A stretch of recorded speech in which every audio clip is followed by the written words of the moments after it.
Breaking news. प्रदेश की बेटियों को अपनी भांजी बोलने वाले, उनकी हर समस्या को हल करने का दावा करने वाले प्रदेश के मुख्यमंत्री शिवराज सिंह चौहान की भांजी रो रो कर फरियाद कर रही है, मगर उसकी ना मामा सुन रहे हैं, ना मामा का पुलिस प्रशासन। शिवराज मामा की भांजी का दर्द क्राइम न्यूज की जुबानी। अनीता धमेलिया पति अनिल धमेलिया की शादी हिंदू रीति रिवाज के साथ 8 वर्ष पूर्व हुई थी। हजारों सपने लिए अनीता अनिल के घर आ गई। मेहंदी का रंग सूखा भी नहीं था। बिना बाप की बेटी के साथ ससुराल वालों ने अपना रंग दिखाना शुरू कर दिया। बात बात में ससुराल वालों का टॉर्चर बढ़ता चला जा रहा था। पिता के ना होने का एहसास, मां को परेशान ना करने का इरादा उसे हर दर्द को सहने पर मजबूर कर रहा था। इसी तरह शादी के दिन, महीने, साल गुजरते गए। 2 बेटों की मां बन चुकी अनीता ने ससुराल में सास, जेठ और पति की अनगिनत गालियां, जूते, लात भी सही। इतनी ज्यादती सहने का हौसला सिर्फ इस बात से अनीता को मिलता था, 2 बेटे बड़े होंगे, मेरा सहारा बन जाएंगे, कभी तो ससुराल वालों को मुझ पर रहम आएगा। वो इसलिए हर दम ससुराल वाले और पति को खुश रखने के लिए कोशिश करती रही। जुल्म ज्यादती और बढ़ गई। जब माँ भी दुनिया को छोड़कर चली गई, मात्र एक भाई बचा जिसे वो अपना कह सकती। ससुराल वालों की ज्यादती बर्दाश्त न होने पर सन 2020 में अपनी फरियाद शाहजहानाबाद थाने लेकर पहुंची। पुलिस और पति ने अब कोई परेशान ना करेगा इस बात का नहीं करेगा इस बात की सहमति पर फिर पति के साथ रहने लगी, मगर होने को कुछ और मंजूर था। इसी बीच ससुराल वालों का एक गठान का इलाज न करवाने पर वो कैंसर बन गया। बीमार कैंसर से पीड़ित अनीता को रोज मारना पीटना आम बात हो गई। तंग आकर अनीता ने घर छोड़कर अपने भाई लखन के पास आ गई, मगर ससुराल वाले और पति ने उसे परेशान करना न छोड़ा। अनीता के भाई लखन, जो खुद बीमार है, उसकी सर्जरी हुई है, उस पर झूठे मुकदमे दायर करवाए और अनीता से दोनों बेटों को दूर करने की योजना बनाने लगे। कैंसर पीड़ित मारपीट की वजह से एक कान का पर्दा डैमेज हो गया। उसका खर्चा उठाने, इलाज करवाने की बजाय अनीता और लखन को पुलिस में झूठी रिपोर्ट करके परेशान कर रहे हैं। अनीता अपने मामा से सिर्फ इतना चाहती है, मेरे पास पैसे नहीं है जिसके दम पर मैं आपके पुलिस प्रशासन से इंसाफ की गुहार लगा सकूं। मुझे अपने दोनों बेटे दिए जाएं और मेरा इलाज करवाया जाए और मेरे ससुराल वालों और मेरे पति पर मुझ पे प्रताड़ित करने की कार्यवाही भी की जाए।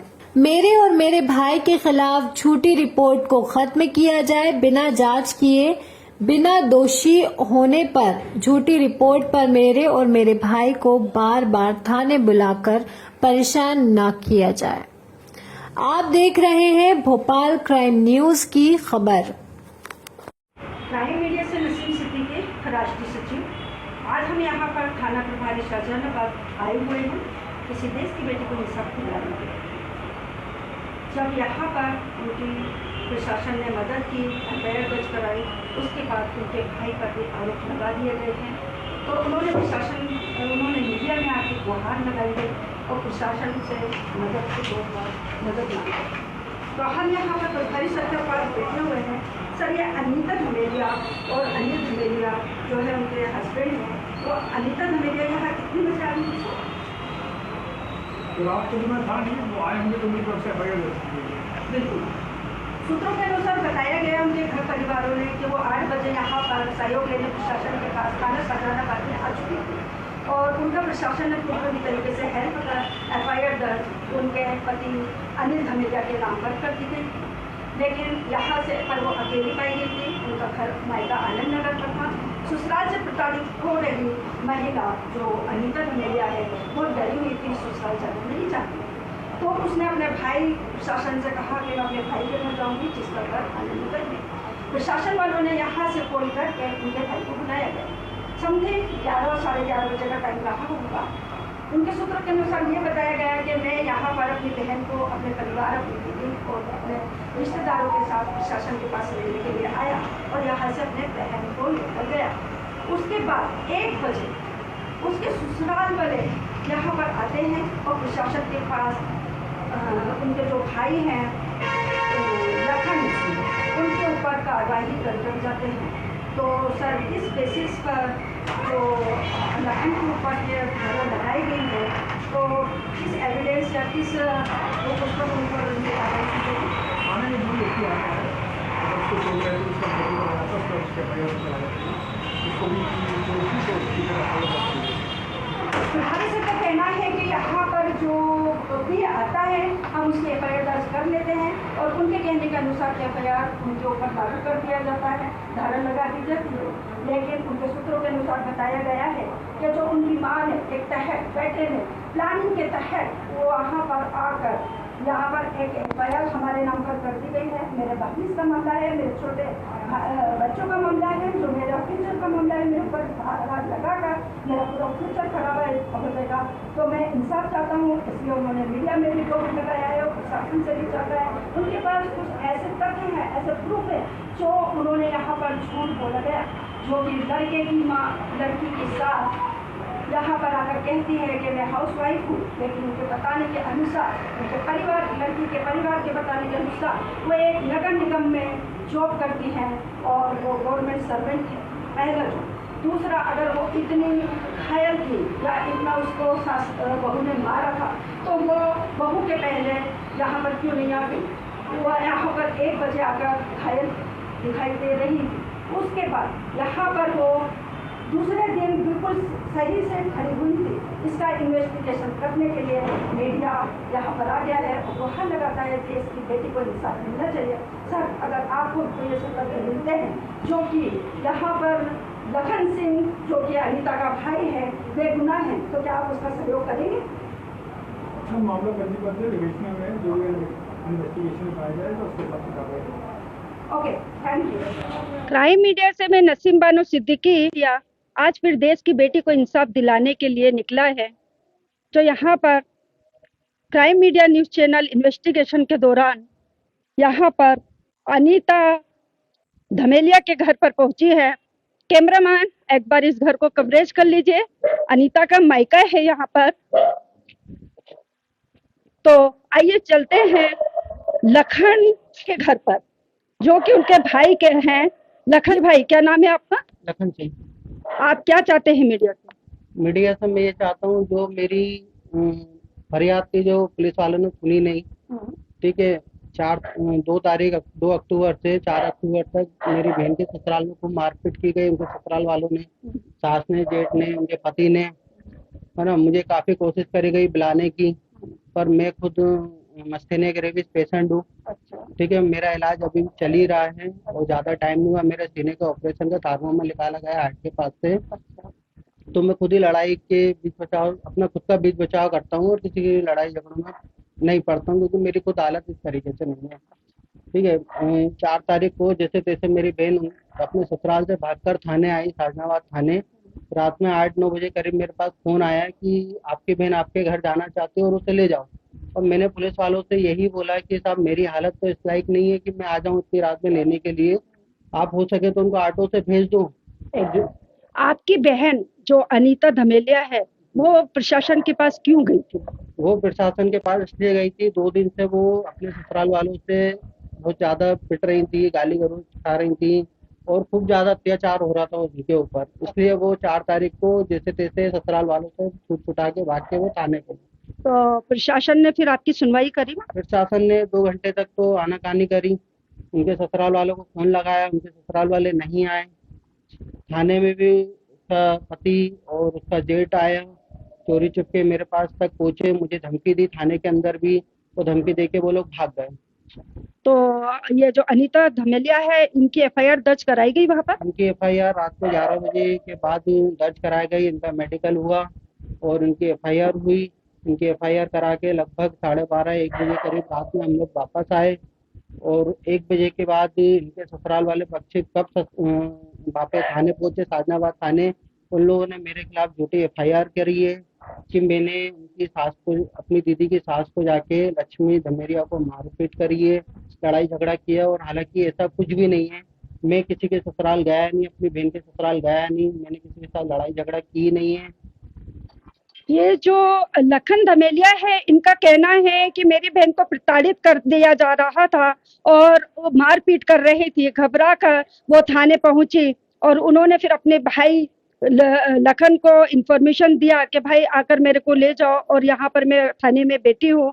तो उन्होंने यही फरियाद किया कि थाने से मेरी बहन को यहाँ भिजा दे क्योंकि मैं इस काबिल नहीं हूँ। मेरे जो उन्होंने एविडेंस भी मीडिया में दिए हैं कि उनका जो ट्रीटमेंट चल रहा है, वो हॉस्पिटल से आकर बैठे थे, फीवर में थे, बुखार में थे, चलने लायक नहीं थे। उनका जो सीजर हुआ है तो वो जाना नहीं चाहते थे, लेकिन फिर भी अपनी बहन के लिए वो थाने पहुंचे और अपनी बहन को लेकर यहाँ पर आए। अब यहाँ पर सवाल उठता है कि इनके ऊपर क्यों कार्रवाई की गई। उनके ससुराल वालों ने लखन के ऊपर कौन सी धारा लगा दी गई है। आइए मिलते हैं उनकी वाइफ से, उनकी पत्नी से, लखन धमेलिया की पत्नी जो यहाँ पर हैं, हम उनसे मिलते हैं। वो क्या कहना चाहती जी? आपका नाम क्या है? ज्योति सिंह। जी, ज्योति सिंह। काश के बोल रहे हैं? ज्योति सिंह। ज्योति सिंह सिंह। ज्योति सिंह जी, क्या बोलना चाहेंगे आप अपने पति के लिए? हम लोग डायरेक्ट वहाँ थाने गए। थाने से दीदी के लिए हम लोगों ने एफआईआर वगैरह जो भी इनका कहना था कि मैं घर से भाग के आई हूँ और ऑटो से आई हूँ। इनके पास फोन आया, जीजू का पहले फोन आया, उन्होंने गाली गलौज वगैरह इनको भी दी, हमारी और नंद वगैरह हैं उनको भी दी। वो चीज मैंने रिकॉर्डिंग करी है। अच्छा, आपके पास प्रूफ है? रिकॉर्डिंग है जी, एविडेंस पूरे हैं? जी पूरे हैं। रिकॉर्डिंग करी। रिकॉर्डिंग के बाद अदर नंबर से फोन आया, हमें लगा कि वहीं से आए, ससुराल से आए, हालांकि वो पुलिस थाने का था। नहीं तो हमारा कोई वो नहीं था कि हम वो एविडेंस करें।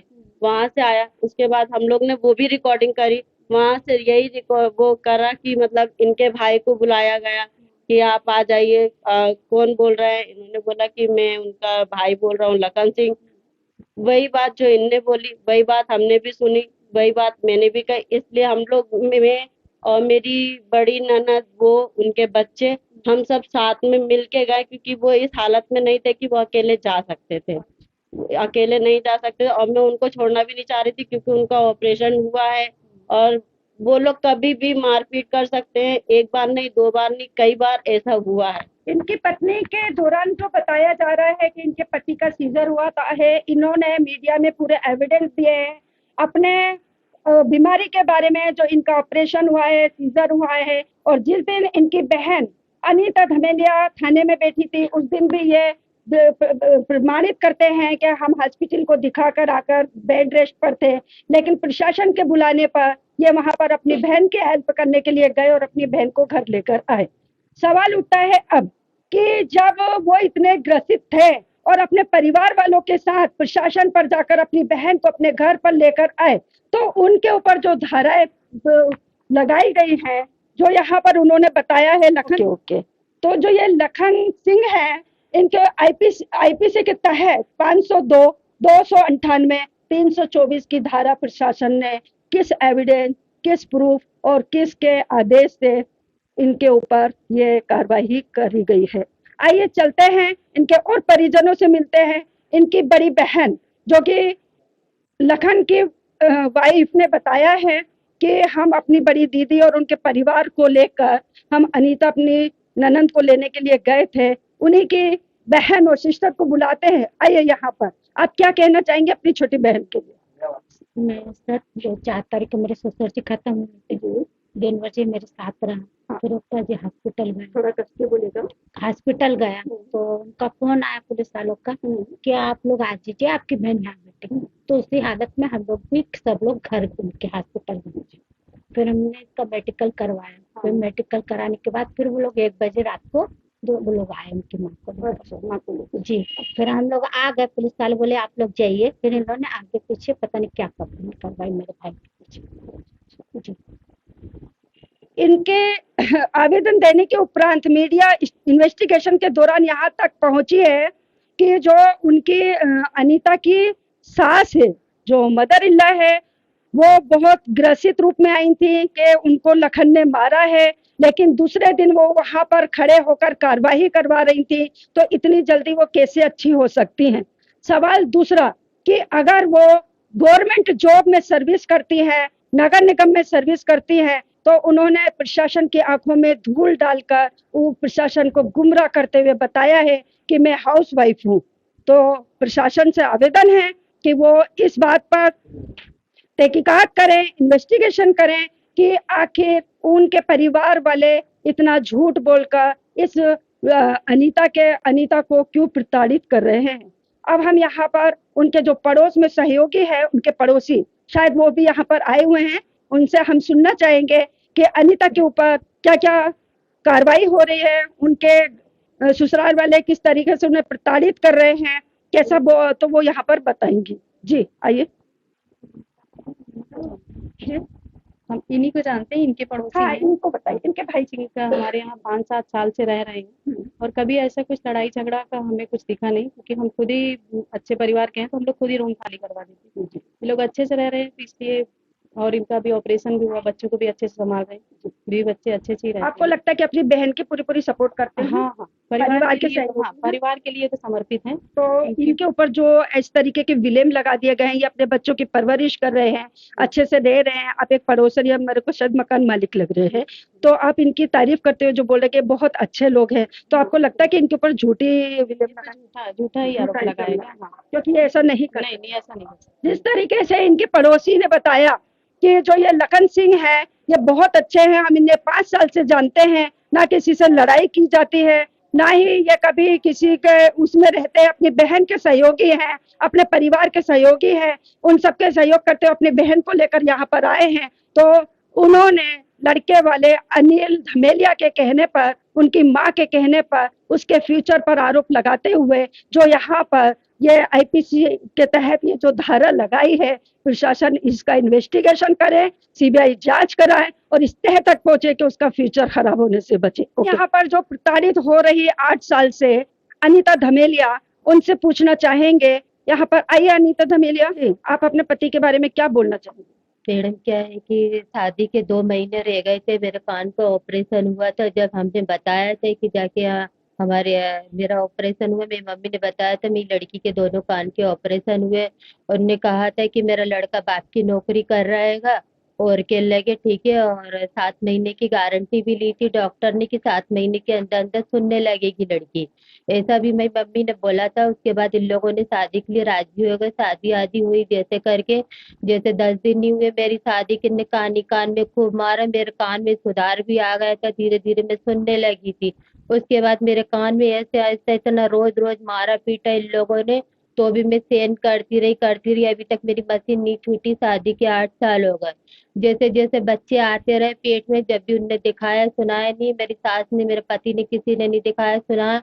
मैं अपनी माँ के यहाँ गई, मेरी माँ ने इलाज मिलाज करवाया सब, एक बच्चे की परवरिश वगैरह सब हो गई। दूसरा और आ गया 8 महीने बाद, फिर उसके बाद दूसरा आया तो उसको भी गाली ताने देने लगी, ना जाने किसकी औलाद ले फिर रही पेट में, तो निकल मेरे घर से, ऐसे ऐसे गाली ताने देती रही। जब भी मेरी माँ मुझे ले गई वहां से, दोनों बच्चों की करी ने मम्मी ने परवरिश, जाके इतने बड़े बड़े हो गए। आज 6 साल का है, आज एक 5 साल का है। अभी मेरी मम्मी को मरे हुए 1 साल हुए। अभी जाके उसके बाद ये लोग जनवरी में ले गए थे लिखा पढ़ी करवा के। मेरा इधर ऑपरेशन का भी गठान भी हुई थी, जब इतनी सी थी तो मैंने मेरे पति को बताई, उनको मेरी सास को बताई, किसी ने मेरा ध्यान नहीं दिया, बस गाली गलौज करते रहे, खूब मारते रहे। जब गठान इतनी बढ़ गई, मैंने मेरी माँ को बताई, मम्मी ये गठान हो रही इतनी, मेरी मम्मी घबरा गई खूब से। मम्मी ने कहा बेटा तू मुझे तो बताती। एक बार जब मेरी माँ ने जांच करवाई, उधर बीमा में मेरी मम्मी की डॉक्टर है, उनने वहां पे दिखाया सुनाया डॉक्टर ने। जब फिर उसके बाद मैंने महिला थाने में जाके रिपोर्ट लिखवाई। उसके बाद इन लोगों ने इलाज मिलाज करवाया, दिखाया सुनाया। फिर उसके बाद सोनोग्राफी में पता चला कि उसके गठान कैंसर फैल गया। उसके बाद जल्द से जल्द ऑपरेशन वगैरह कैंसर आपका जो हुआ, तो आपके पति ने उसमें सहयोग किया, इलाज करवाया? नहीं करवाया, इन्होंने इलाज नहीं करवाया, मेरी माँ ने करवाया इलाज।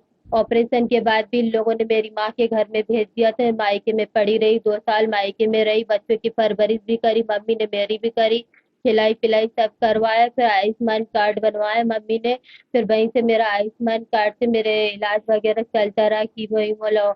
अभी जो 4 तारीख को आपके साथ हुआ वो क्या आपके साथ किया? वो 4 तारीख को ऐसा हुआ है मैडम कि 2 तारीख तक लड़ाइयाँ खूब मची रही। मेरी तबीयत बहुत खराब थी, इस हालत में नहीं थी कि मैं बच्चे संभाल लूँ, मैं काम कर लूँ। मेरे पति को बुलाया मैंने रोड पे, तो मेरा पति आया नहीं है। वो बच्चों को भी मार देता था, मेरे को भी मार देता था। मैं कुछ बोलती थी कि वो कुछ नहीं सुनते थे, वो दिन भर पत्ते खेलते थे, वो किसी ने ध्यान नहीं दिया उसने। फिर 4 तारीख को ऐसा हुआ जैसे कि वो जाके मेरी सास ने ना मेरे को ही मारा पीटा, मेरे जेठ ने भी मारा और मेरे पति ने भी, जैसे तीनों ने पकड़ लिया मेरे को ऐसे छुड़ा के। मैं भाग गई। मैं फिर आपने क्या किया? जी मैं साधनाबाद थाने गई, वो भी अकेली गई, डर डर के। मैं कभी कदम नहीं रखा मैंने बाहर। मैं जल्दी ऑटो करी, ऑटो से अकेली मैंने कहा मुझे साधनाबाद थाने जाना है। तो मैं साधनाबाद थाने गई। मैं कहा सर मेरे भाई को फोन लगा दीजिए। तो उन्होंने, पुलिस वालों ने मेरे भाई को फोन लगाया। तो मैंने कहा मैंने कहा लखन मेरे को मारा पीटा इन लोगों ने, मैं जैसे जैसे करके अपनी जान छुड़ा के भागी हूँ, साधनाबाद थाने से बोल रही हूँ, तो तू मुझे लेने आ जा। तो इसने ये भी कहा पुलिस वाले से कि मैं इस हालत में नहीं हूँ कि मैं मेरी बहन को लेने आऊँ। वो अभी अस्पताल दिखाया सुनाया मैंने। तो सर से बोला पुलिस वाले से कि ऑटो से बिठा के उसको भेज दो, वो आ जाएगी। तो पुलिस वाले ने बोला अकेले कैसे भेज दूँ, तू आके ले जा। तो फिर उसके बाद मेरा भाई आया, मेरी भाभी आई, मेरी बहन आए, बहन के बच्चे अच्छे सब आए थे थाने में।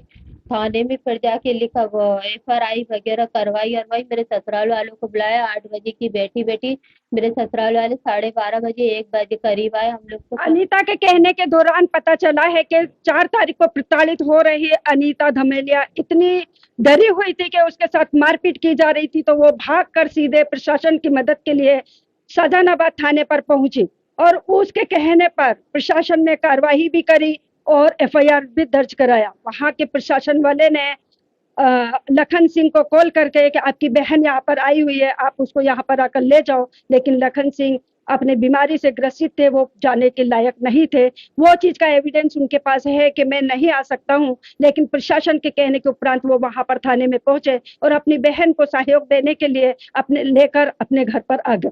उसके बाद आखिर ऐसा क्या हुआ कि उसके ससुराल वालों ने प्रशासन वालों के साथ मिलकर प्रशासन वालों को उल्टा सीधा झूठ बोलकर अपने झूठे एविडेंस बनाकर अपनी मां के सहयोग से उनके ऊपर लखन सिंह जो अनीता की बहन है, अनीता के भाई हैं लखन सिंह, उनके ऊपर FIR दर्ज करा दी गई है और ये जो धाराएं हैं ये लगा दी गई है। तो उनका परिवार सभी से प्रशासन से गुहार लगाता है और चाहता है कि उनके फ्यूचर के लिए ये धारा को हटाई जाए।